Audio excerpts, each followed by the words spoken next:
materials needed for taking the vital signs. So we're going to take first TPRBP. So that is the acronym. So T for temperature, P for pulse rate, and then respiratory rate, and then the BP. So that is the correct way of taking the vital signs. So first, we're going to get the thermometer. Improper cleaning of the thermometer. So since the thermometer is not yet used, so we have to get cotton balls with alcohol. So from the bulb, this is the bulb, going to the stem. Since this is not yet used, so the patient's thermometer is clean. Okay? So from the cleanest to dirtiest in rotating manner. Okay? So the cotton is with alcohol. Okay? So that is how we clean the thermometer. But after the patient's thermometer is used, so we should clean the thermometer from cleanest to dirtiest. Since this is the part that we put in the axilla of the patient, so this is considered the dirtiest. Okay? So we have to clean it from the cleanest. Okay? In rotating manner, do not put the cotton back and forth. No. So it must be in rotating manner, then discard the cotton balls. Okay? So that is how we clean the thermometer. So we're going to put the thermometer in the Pardes axilla of the patient. So sir, I'm going to put the thermometer in your axilla.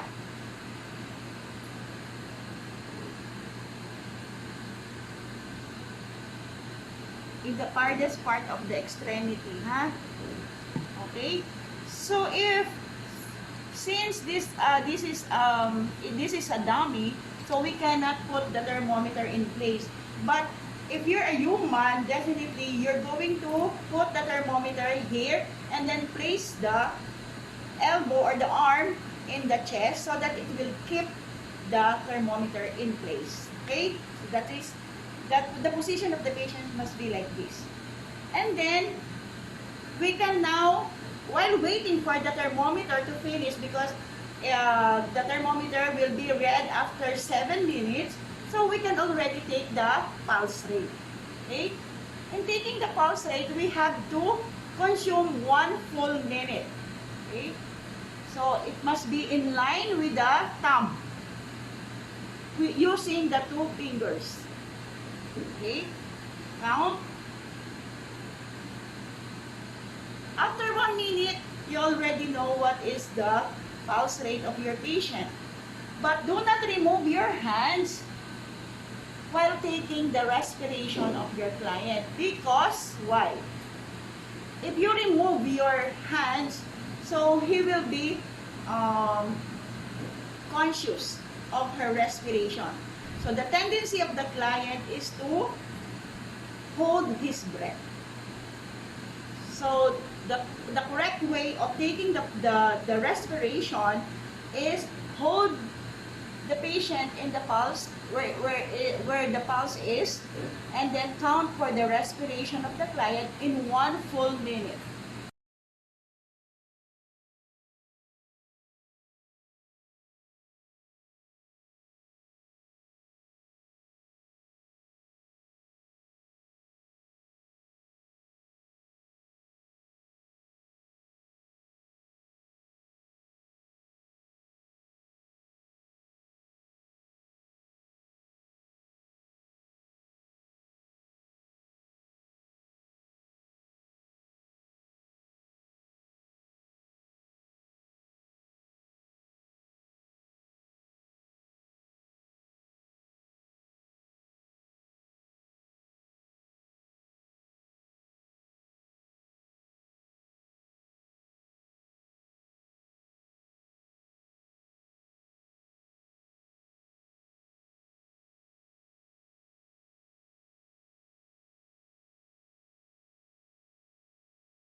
So since the patient has a normal vital signs, so the patient can proceed with the proper bed bath. Okay, so the first thing that we have, the next thing that we have to do is oral care. So in oral care, so these are the materials needed. So of course, the position of the patient should be in semi-Fowler's position. So we have to put the patient in semi-Fowler's position. Pause. The patient is now on Fowler's position. So if the patient is able to do his mouth care, then let him do the toothbrushing. Okay? So we can give the toothbrush with the toothpaste.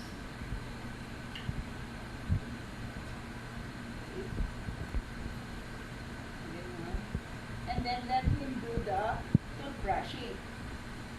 So if not, so we can give him all the materials needed.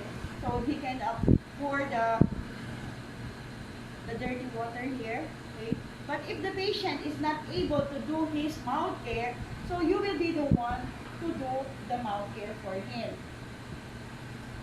So if the patient is bedridden, then prepare for a water, then a mouthwash, water, then mouthwash, and then a tongue depressor with gauze pad. Okay, so you're going to dip the gauze here, and then you do the mouth care for the patient. Okay, so like this. So that's how you do the mouth care for the patient. Okay. So then remove this, then change until the patient's mouth is clean. Starting the mouthwash for the client, then the next one is shaving the client. So in shaving the client, you will need water in the basin. So the water must not be too hot or not too cold. In checking the temperature of the water, so you're going to use your elbow. Okay, check. And then get one towelette, put it on the chest of your client. Then wet your client's face by using this towelette. So wash, wring and dry. Wring and okay. So wet the patient's face. Okay. And after that, get the shaving lotion. Shaving cream. Okay. Put it gently to your patient's face. Okay. Apply. After that, get the shaver. Start shaving your patient. So, in shaving your patient, you have to pull the skin of your patient. So, pull. Ganon. Okay? And that, start shaving your patient. So, the shaver should be towards the patient's hair growth. Okay? Para hindi masakit. So, kung paano yung ayon ng tubo ng hair, so, dapat paayon ang inyong pag-shave.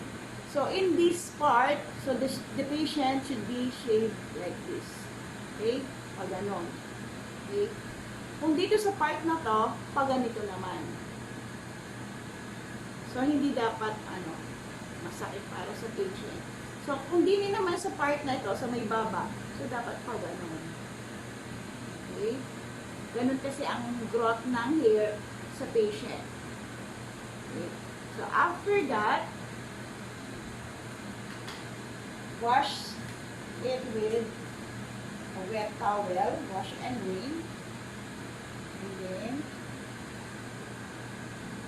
clean the area. Okay. Then pat it dry.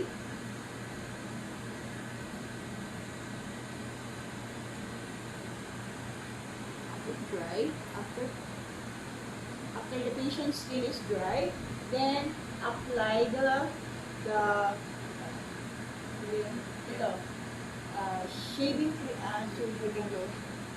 shaving lotion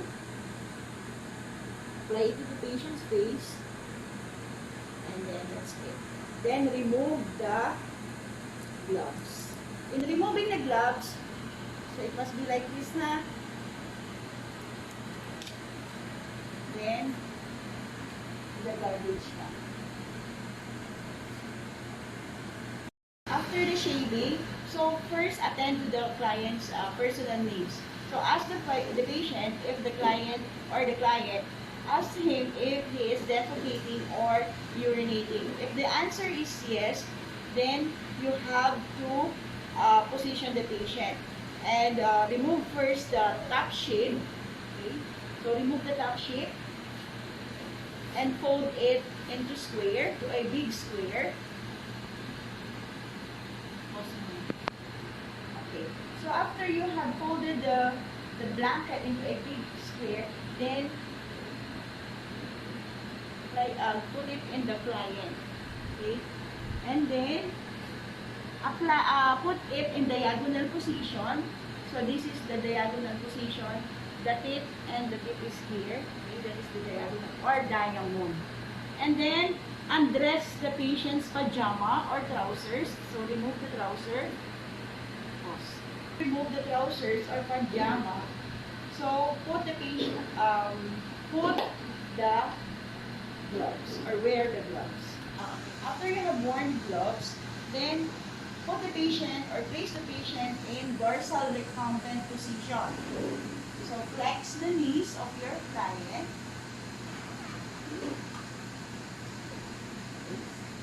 Sir, in the count of 3, please flex your legs. 1, 2, 3. Then the other legs. 1. In the count of 3. 1, 2, 3. So that is the dorsal recumbent position. And then put the bedpan. So you're going to open just only the tip of your blanket. Okay? So then put the bedpan. Okay?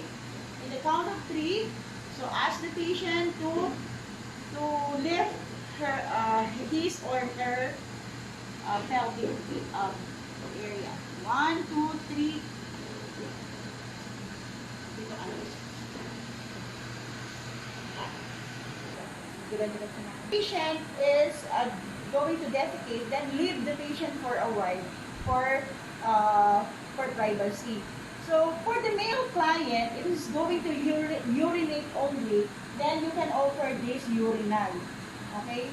And then if the patient is a female, then you can use the bedpan. Okay? Are you done with your defecating? So if yes, then you can hold the blanket and then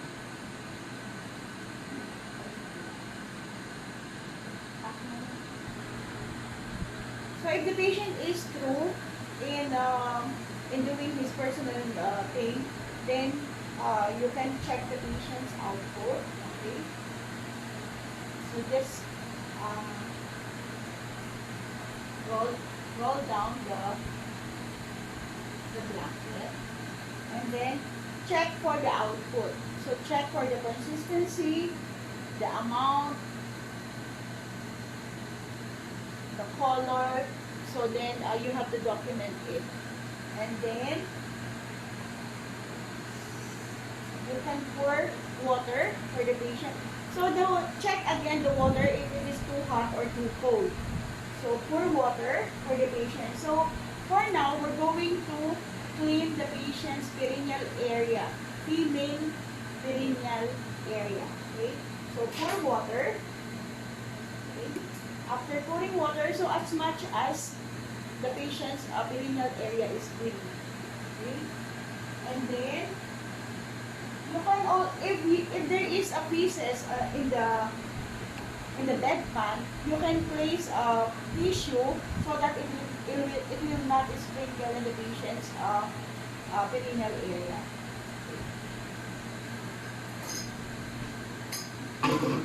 Set.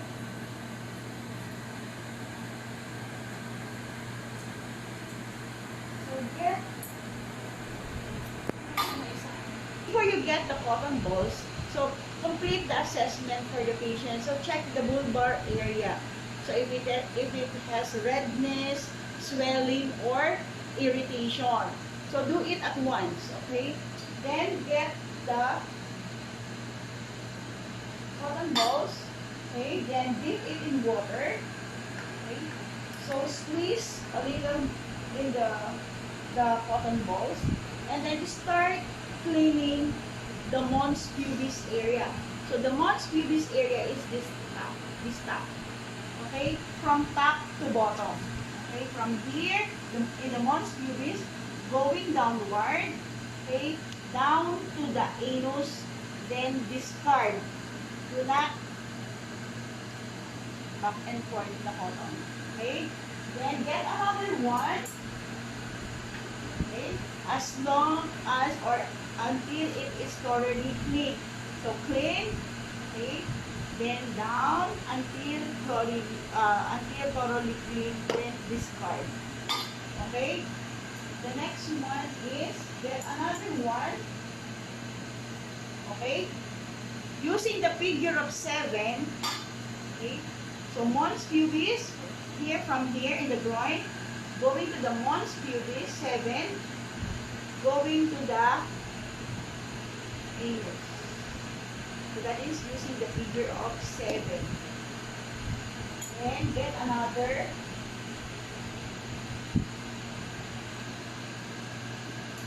until it is thoroughly clean. Okay? So do it until the patient's bulbar area is thoroughly clean. Then on the other side, inverted 7. Okay?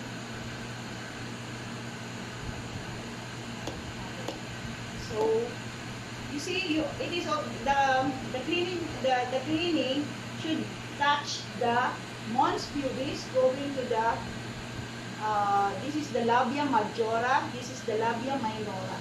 Okay?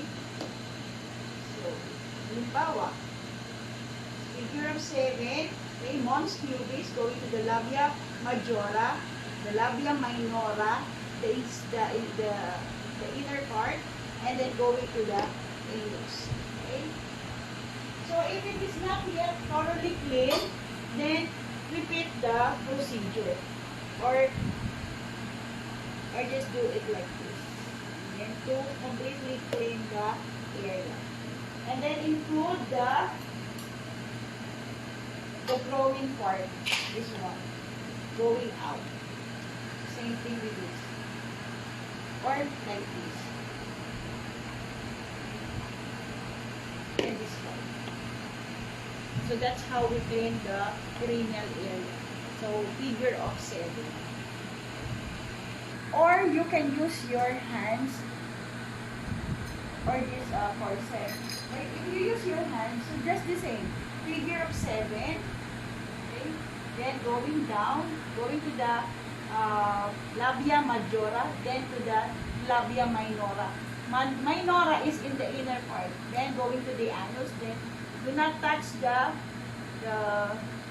bedpan. Then this part. Then 3 strokes. No? 1 stroke, 1 cotton ball. Okay, then the inverted one, just the same. Then this part. Okay. Nail. Then put down fold the blanket downward, exposing the genitalia of the male. Then get towelette, wash and drain. Do not forget to check for the temperature of the water. Then fold it. Then holding the shock. So you're going to cover the shock. This is the shock. Okay. Going to cover the shock, exposing the head of the penis. Okay. So hold it like this. Then get the cotton balls.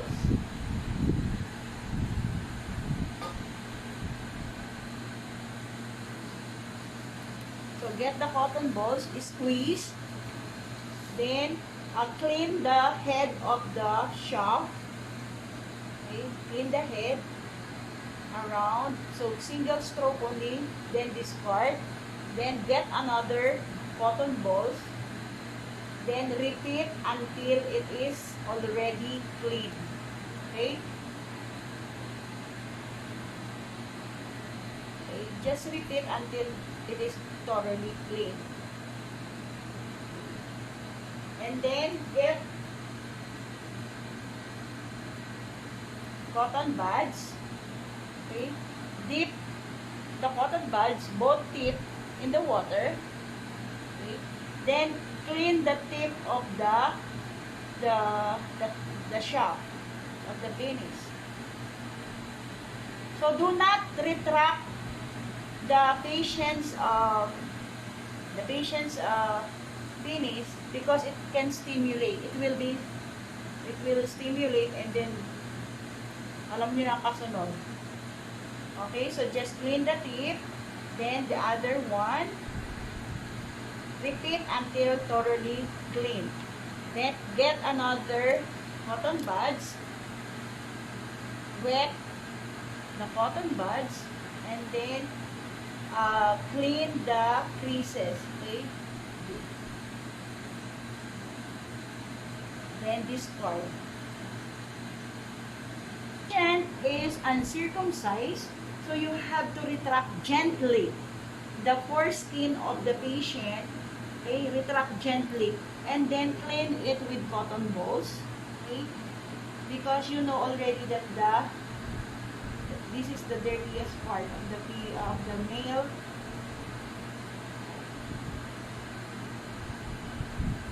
Okay, then discard, then get another one. That's it. Then repeat it thoroughly until the patient's penis is clean. Then get another cotton buds, then clean the scrotum downward, horizontal. Okay, so clean the creases and folds.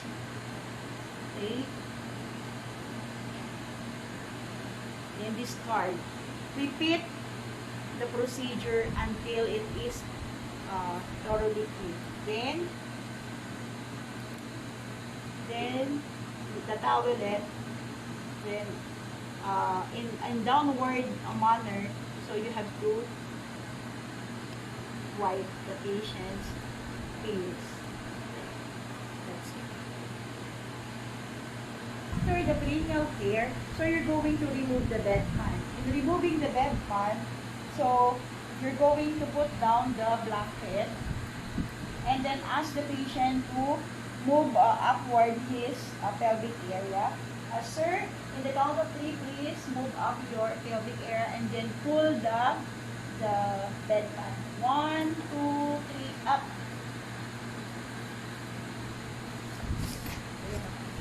And then go, and then wash. If the patient is with catheter, so you're going to check first the catheter for the patency. So if the patient's catheter is good flowing with urine, you will see the output in the urine bank. Okay. So check first for the patency. So you will see the urine is smoothly flowing, going down to the urinary bag. So this is the urinary bag. So in checking for the urine output, so you're going to check for the level of the urine. So check how many output the patients have. Okay. So if the patient's output is 500 cc, so you're going to document it, and then the consistency, the color of the urine. Okay. In removing the urine from the bag, so you're going to use the urinal. Okay. Just pull gently the tip of the urine bag. Okay. So when you pull it down, okay, then the urine will go out of the urine bag. Okay? And then, return the cap again by pulling it up. So just pull down, open, pull up, close. So just be sure that the urine bag is closed. Okay? And then clean the tip of the catheter.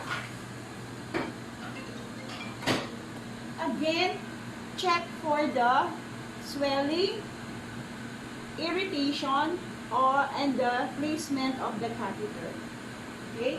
So you're going to clean the base of the catheter. Okay?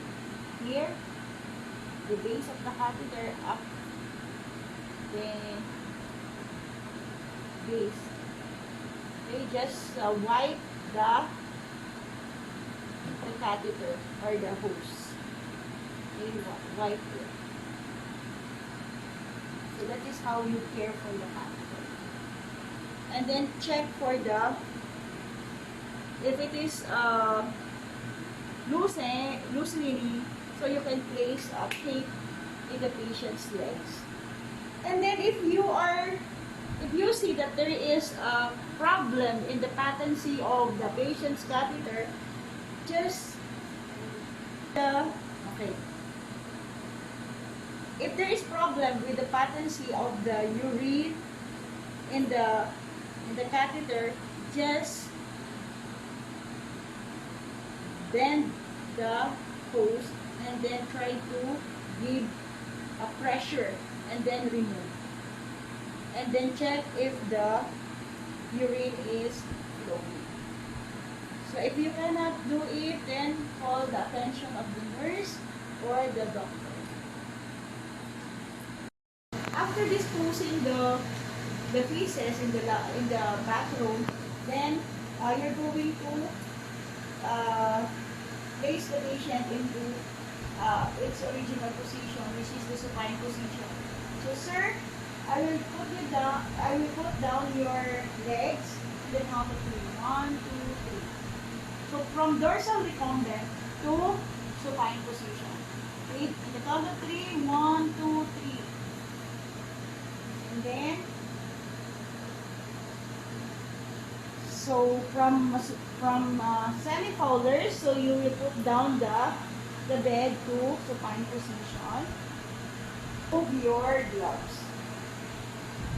So, sir, we're going to shampoo your head, your hair. So, in shampooing, you'll be using the shampoo, cotton balls, black towels, and towelette. Okay. So, sir, I'm going to remove your pillow. At the count of 3, say 1, 2, 3.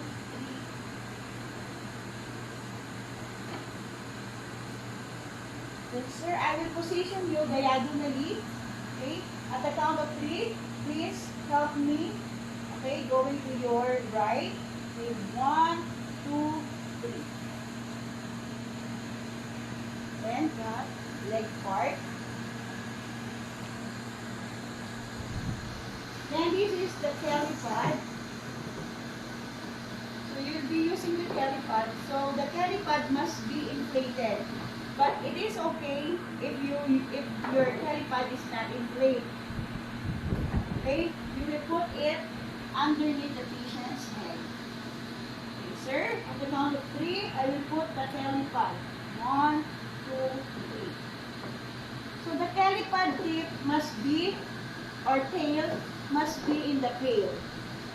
So that the water will be directly going to the pail. And then you will put underneath the nape the towel. Sir, I will put the towel. 1, 2, 3.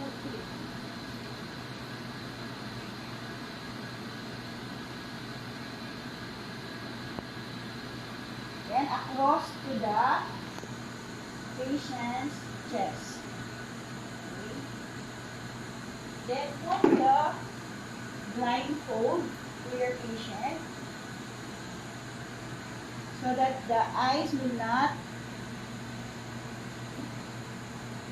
with bubbles of the shampoo, and then cotton balls to the ears so that it will not, the ears will not have water. Okay. Then assess the head of your client. Check for the wound, irritation, or swelling before getting wet the hair. So if the head of the client is okay and normal, so you can, the caliper is not inflated, so you can put another towel, folded towel, to the patient's head. Okay, sir, I will put another towel to your head. 1, 2, 3.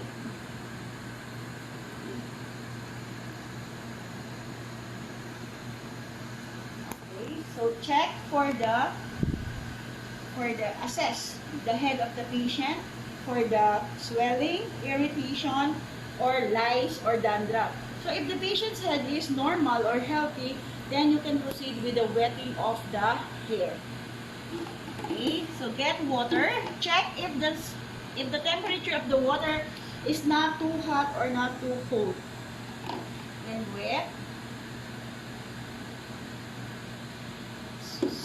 After that, apply shampoo. Enough shampoo, then lather it. Then apply to the hair of your patient.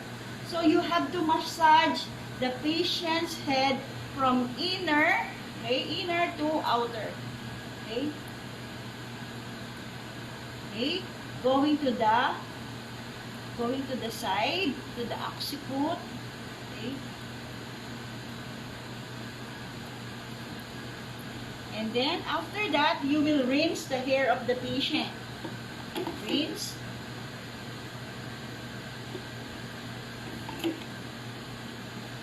Relieve the head so that it will be rinsed in the part which is the occiput. Okay. After that, so you're going to wipe the patient's hair. So remove the blindfold and the cotton, and then put the towel on the head of the patient, and then remove the towel, remove the caliper, and then position the patient to its original position. 1, 2, 3, sir. Center, and then the foot part. In your face. So I will get the big towel, put it across the patient's chest.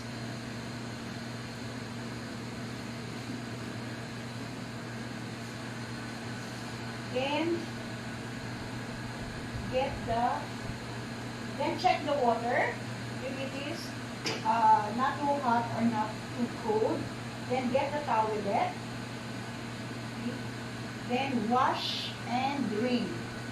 So you can use the soap. Okay. Then wash and do the hand mitten fold. So first you're going to clean the eyes. So start first with the eyes away from you. Okay? So here, this one. Away from you. From inner canthus to the outer canthus. Upper, inner canthus. So ito yung upper. This is the inner canthus to the outer canthus. So the eyes away from you. Use the 4 corners of this towel. So from here, this side, inner canthus to the outer canthus of the upper eye. Then the next one is this corner, inner canthus to the outer canthus. Then, the other side, inner upper canthus to the outer canthus. Then, the inner canthus to the outer canthus of the lower eye. So, like that. So, nakuha? Okay? So, start with the eyes away from you. So, this is the eye. So, using the four corners of your towelette, so start with the inner canthus to the outer canthus. Upper. Inner canthus to outer canthus. Then, the other side. Alright, yun. Tapos, ari pala. Then, the other side. Then, wash and wring. Then, next is the nose, the bridge of the nose. So, include the creases, the side of the nose. So, this one, and then this one, and then this one. Okay? Then, wash and fold. Wash and wring. Then, do the hand-beaded fold. Then, clean the upper lip. Clean the upper lip. Then, the lower lip. Okay? Ito. Then, ito. Okay? Then, wash and wring. Then, do the hand-beaded fold. Then, do the figure of 3 for washing the face. Start from the forehead. Okay? Figure of 3. 1, 2, going to the chin. Okay? Then this side, 1, 2, and then 3. So that is the figure of 3. Okay, I repeat. So wash tayo ha. Wash, then wring. Then the figure, do the figure of 3 for the face. Okay?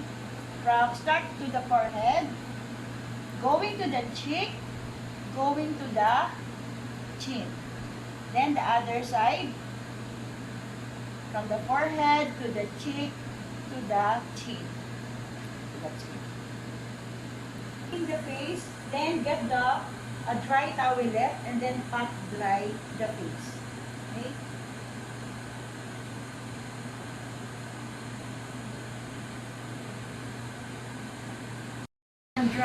Undressing the upper extremities. Okay, so mom, sir, you're going to remove your dress. Okay, in removing the dress, so you have to put the patients in lateral position. So in doing the lateral position, you have to put the hands of one hand of the patient in the chest. Okay, and then one leg across. Okay, and then abduct the patient's arm going. So abduct. You see abduct going towards you.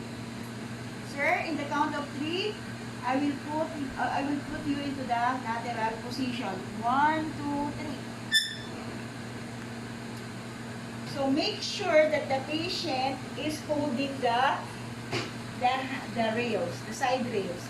And then remove or untie the gown. Okay, untie the gown in the back.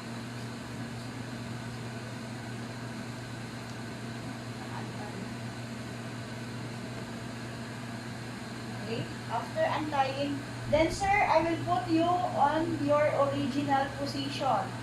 Okay, at the count of 3, 1, 2, 3.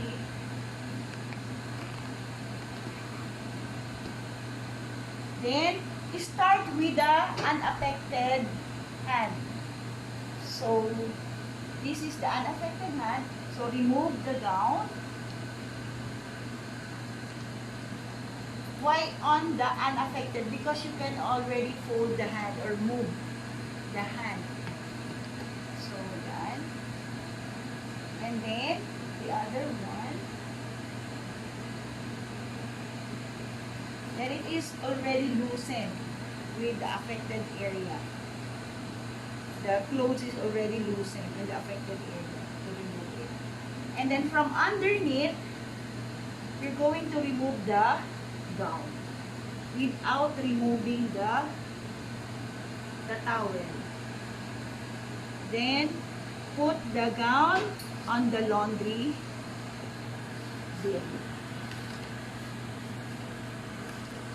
Okay.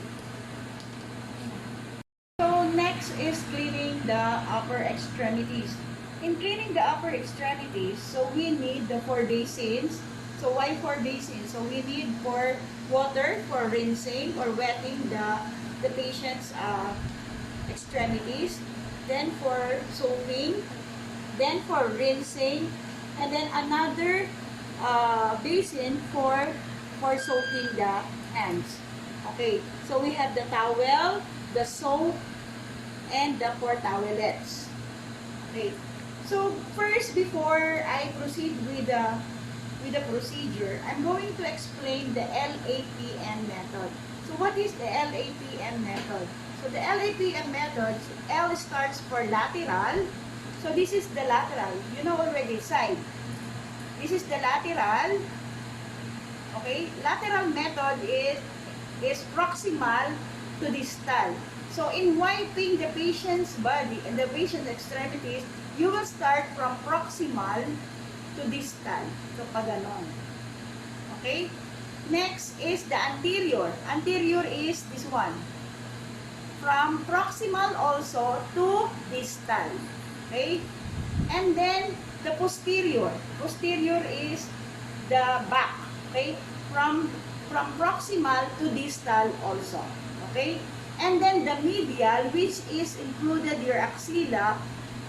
So the method here is from distal to proximal. Okay? Why? Because axilla is considered the dirtiest part of your extremities. So you know already what is LAPM method. Okay? So let us proceed with the cleaning of the upper extremities. First, you will start with the hands or extremity away from you. Okay? So you will put underneath his arm a big towel. Okay? Expose first the extremities away from you. Then put underneath the big towel.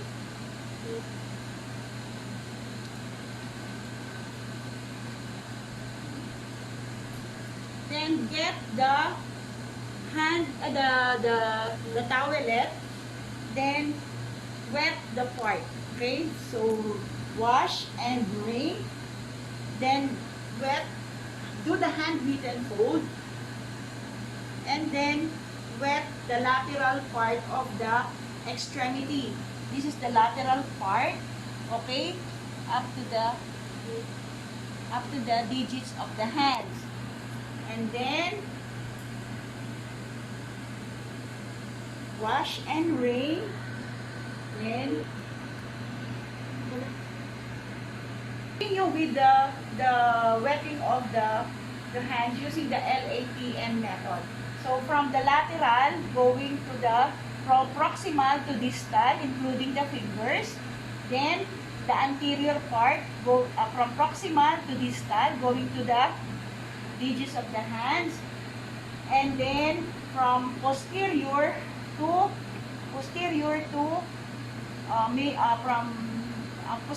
from proximal to distal, going to the fingers of the hands. And then the medial part from distal to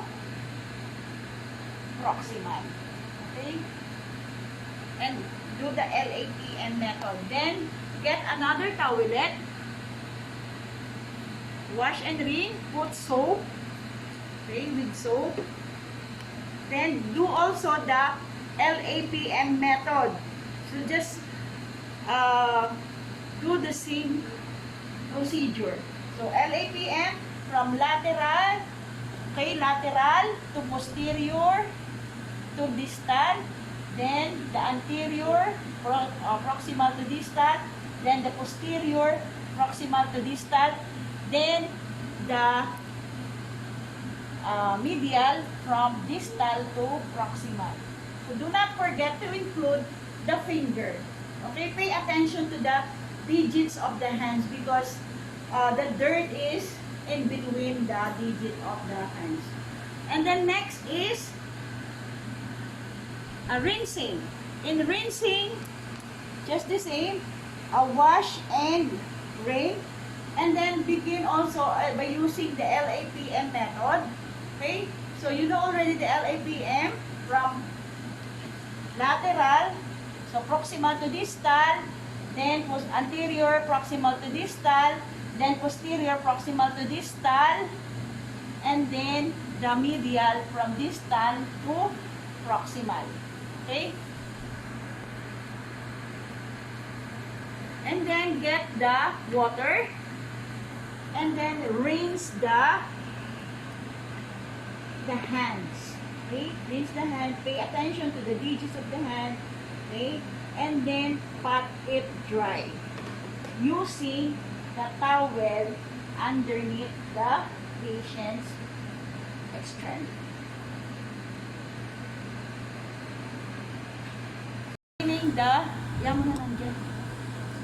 Cleaning the upper chest. Okay, in cleaning the upper chest, you're going to expose the upper chest.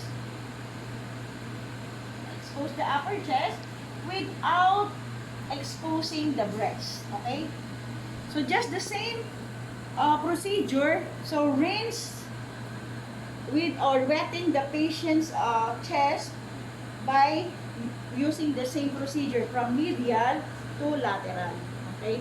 So rinse and wring, and then do the hand beat and fold. Okay. Do the hand beat and fold from medial to lateral in circular motion. Include the clavicle. Okay, to lateral. Okay. So on the other part, from medial, from this side, medial, going to the lateral side. Okay? Then soaping, do the same, rinse and wring, then do the hand beat and fold, then soap, so from medial to lateral, going to the side. Then to the next other corner, from medial to lateral, in circular motion. Then rinsing, just the same method. So do the hand beat and fold, then from medial to lateral in circular manner. Then the other side. Then pat it dry.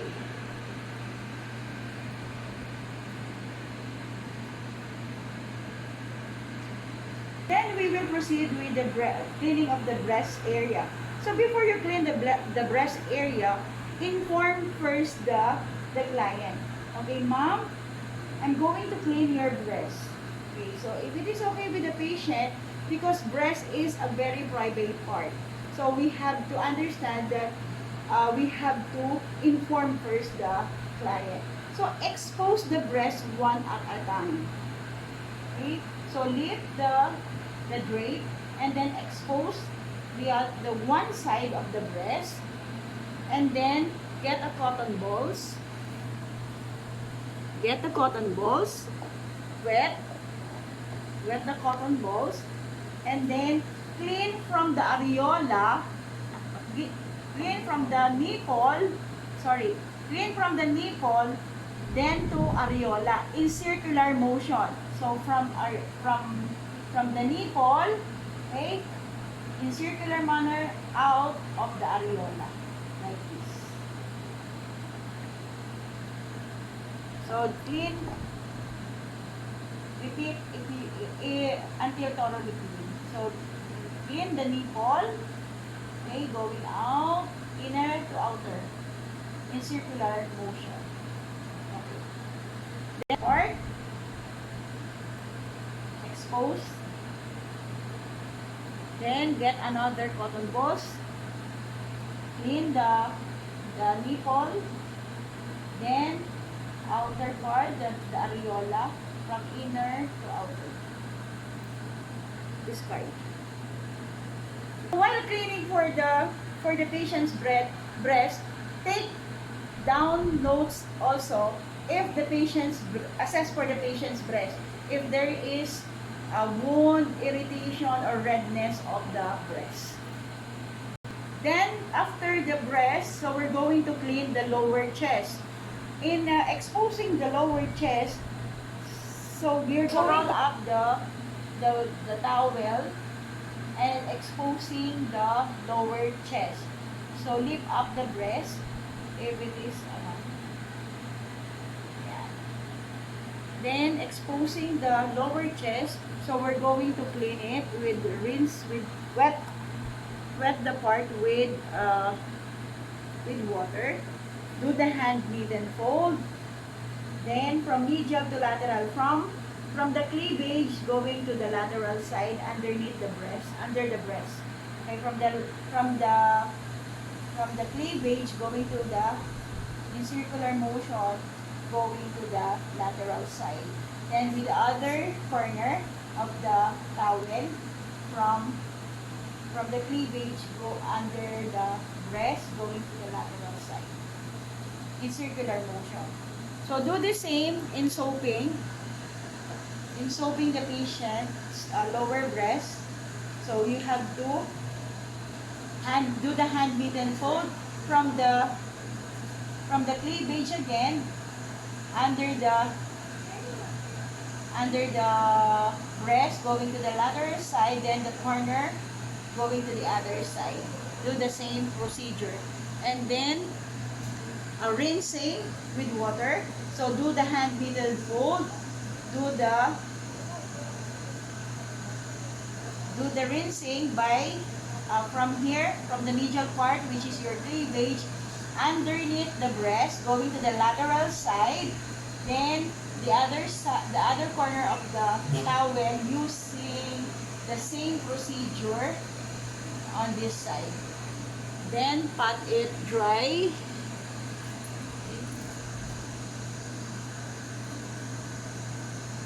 Then cover the area.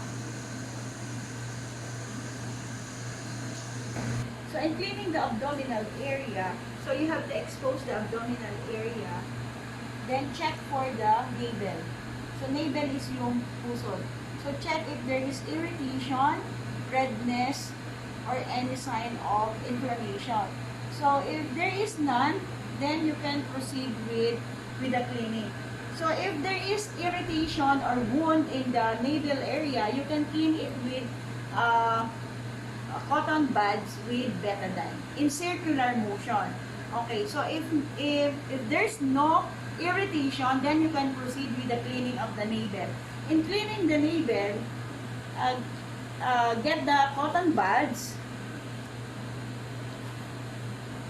Okay, so get the cotton buds. So wet it with water, and then from inner to outer. Okay, from inner to outer.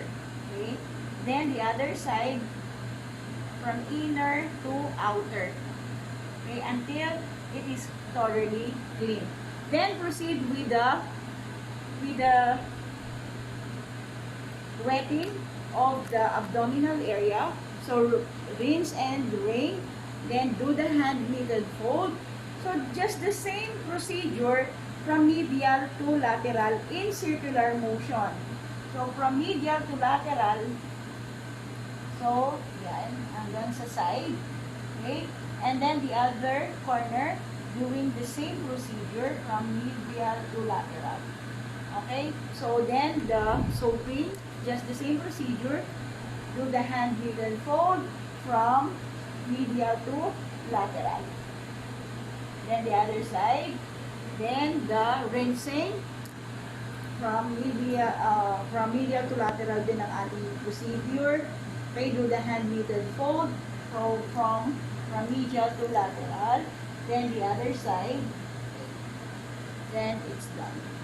Then pat it dry. pat it dry, then cover the area. After cleansing the abdomen, so you're going to turn to the patient's other arm, which is near you. Okay? Remember, we first do the arm away from you, going to the neck, going to the upper chest, then the breast, then the lower chest, then the abdomen, and then now we're going to proceed with the other arm. So in cleansing the other arm, just the same procedure using the Lapn method. So we're going to put under the patient's arm the towel. Okay. Then the Lapn method, so we have to wet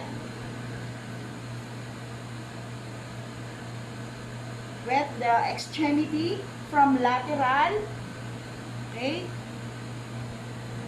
to from proximal to distal, okay, in circular manner, and then the posterior, the anterior pala, going to the distal, and then the posterior, okay, include the digits of the hands, and then from distal, from the medial, yung medial naman from distal to proximal, okay, so that is.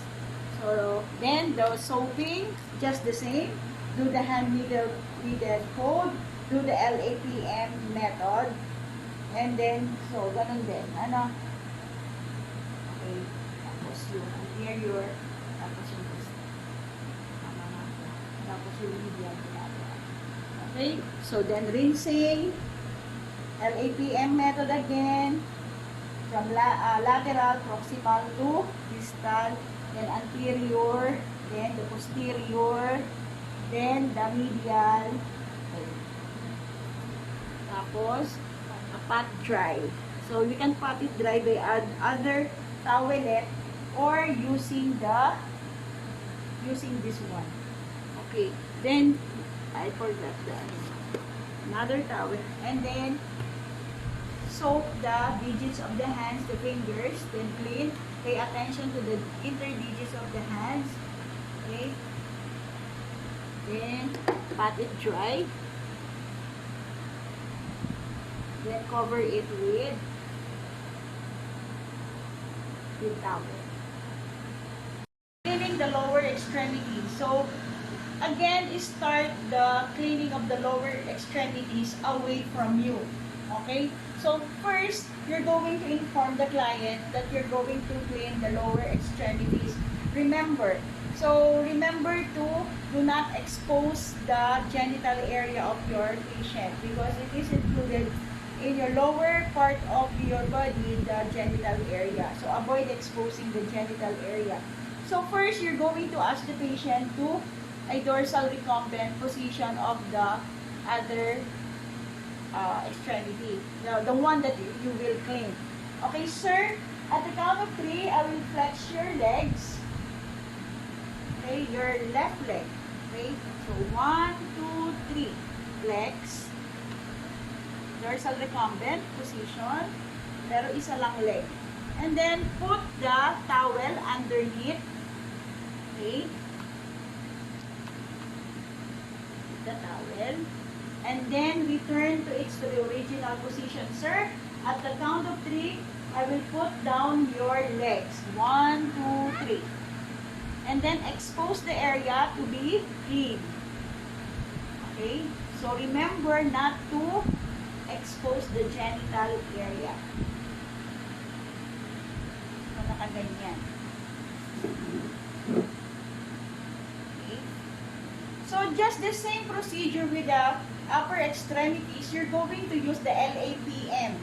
So for the legs, so the lateral side, okay, this is the lateral side, then the anterior part, then the posterior part, and then the medial part, ito. Okay, so just the same procedure. Lateral, posterior to distal, anterior, posterior, proximal to distal, posterior proximal to distal, and the medial from distal to proximal.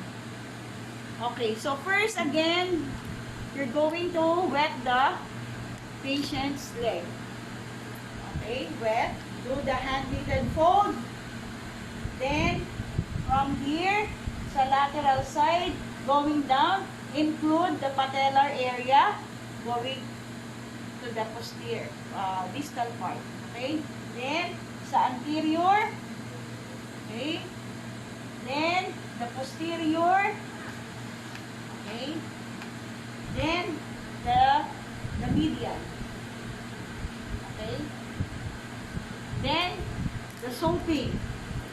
Soaping, the same procedure. Okay? Do the hand-knitted fold. So, lateral, anterior, posterior.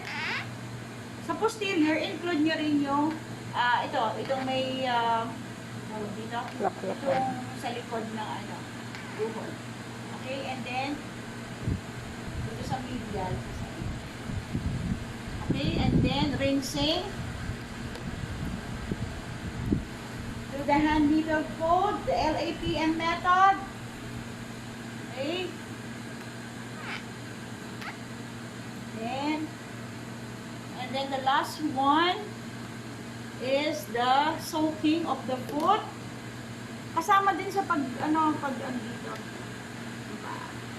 Then the foot. Okay, remember to pay attention to the digits of the toes. And pat it dry. So pat it dry.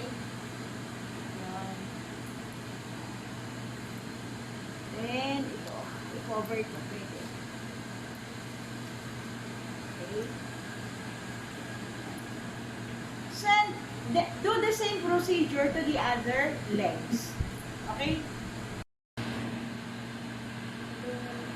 Okay, so next is the cleaning of the back.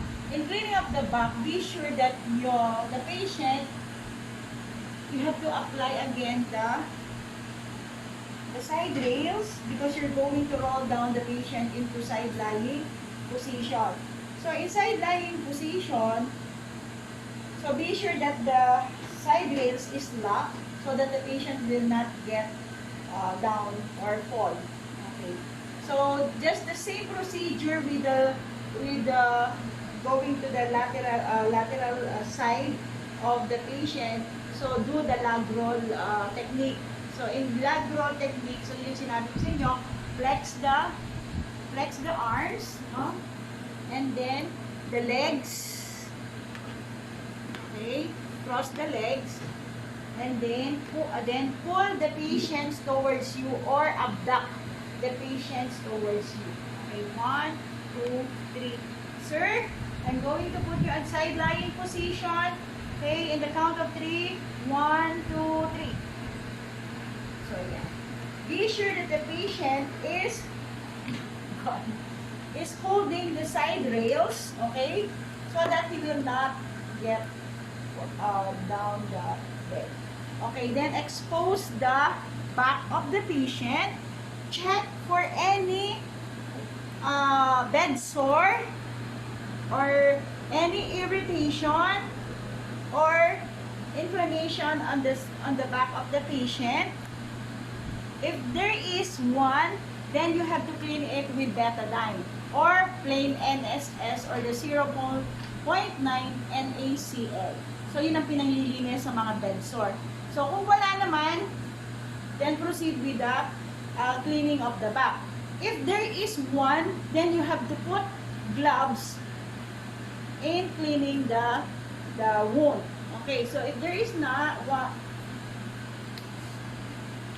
okay, so proceed with the cleaning of the back. So in cleaning of the back, just the same procedure, okay?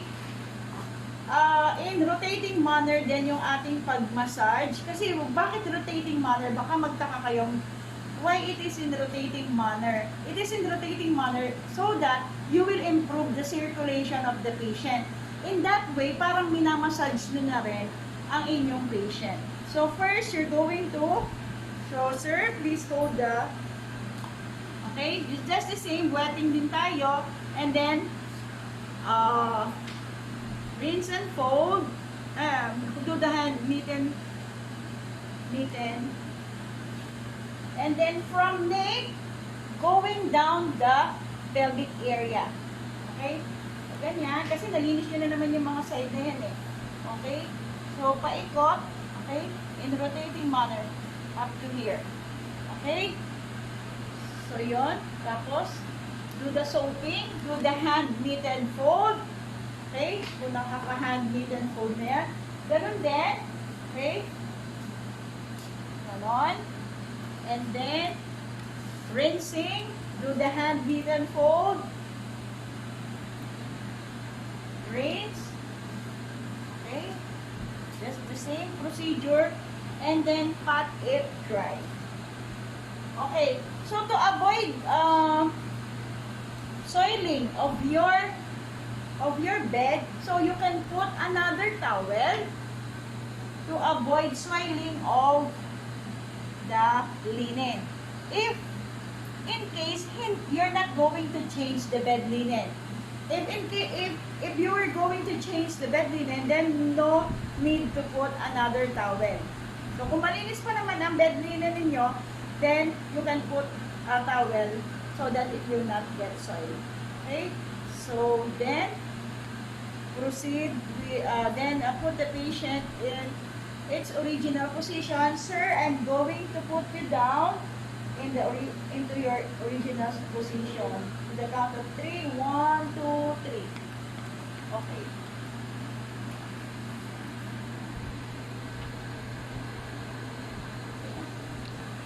Is dressing the lower extremities of the patient. In dressing the lower extremities of the patient, so you have to put the patient in dorsal recumbent position and put on the pajama on the affected part first. So, sir, I'm going to put you into a dorsal recumbent position. So, at the count of 3, so you will flex your left leg. Okay, 1, 2, 3. Okay. Then the other legs are 1, 2, 3. And then put on the pajama. So affected part first. Okay, up to the and then the other side.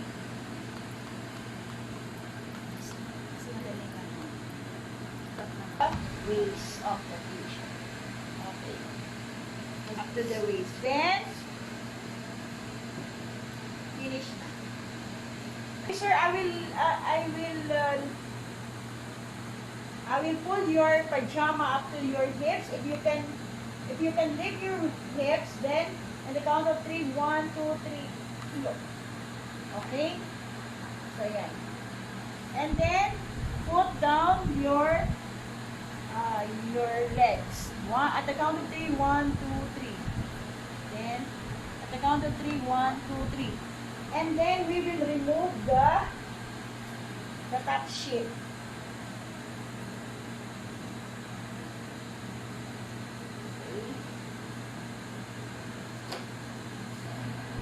Sir, ma'am, I'm going to put your clean gown. So I will put your gown. So place the gown on top of the patient's body, and then start with the arm, which is affected area. So if the affected area is the right, so you have to put it first. Then the other side.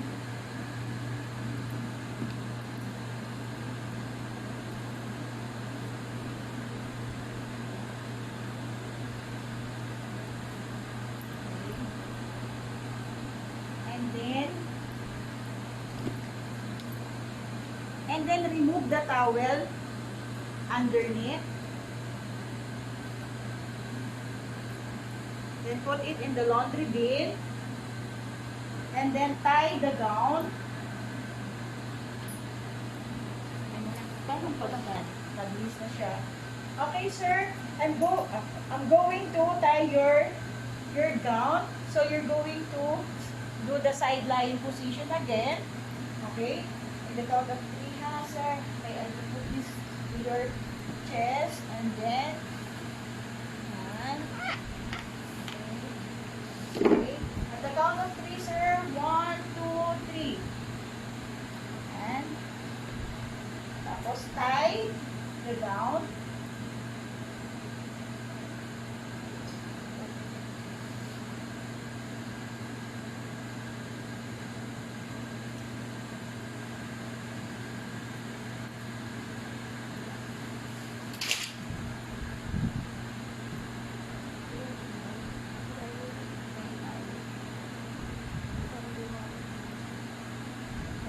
On your original position, 1, 2, 3. Okay. I'm going to proceed with the bed making of occupied bed. Then you can proceed with the proper grooming. But if you're going to change the bed for bed making, so you just do the occupied bed, not occupied bed. So, bed making. So, you already know the occupied bedding, so I will not demonstrate to you the occupied bed making. So, we'll proceed with the good grooming. So, in good grooming, so you remove the towel and then apply the, so whatever. So, you're going to comb his hair, okay? Put lotion, okay, lotion, cologne, okay, and then powder, okay. So if the patient is a woman, then you can put lipstick, light lipstick, and then put the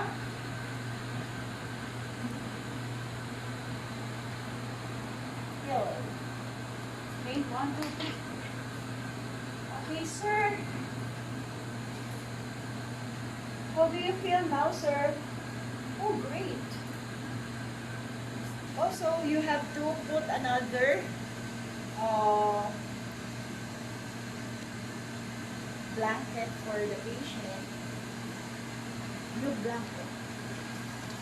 Okay. So, do the hand meter, the meter, go up. Tapos sa hand meter.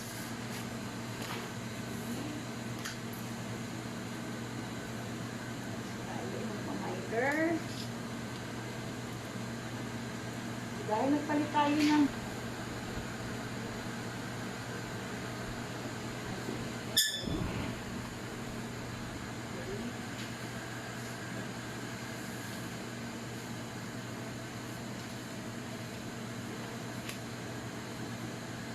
miter.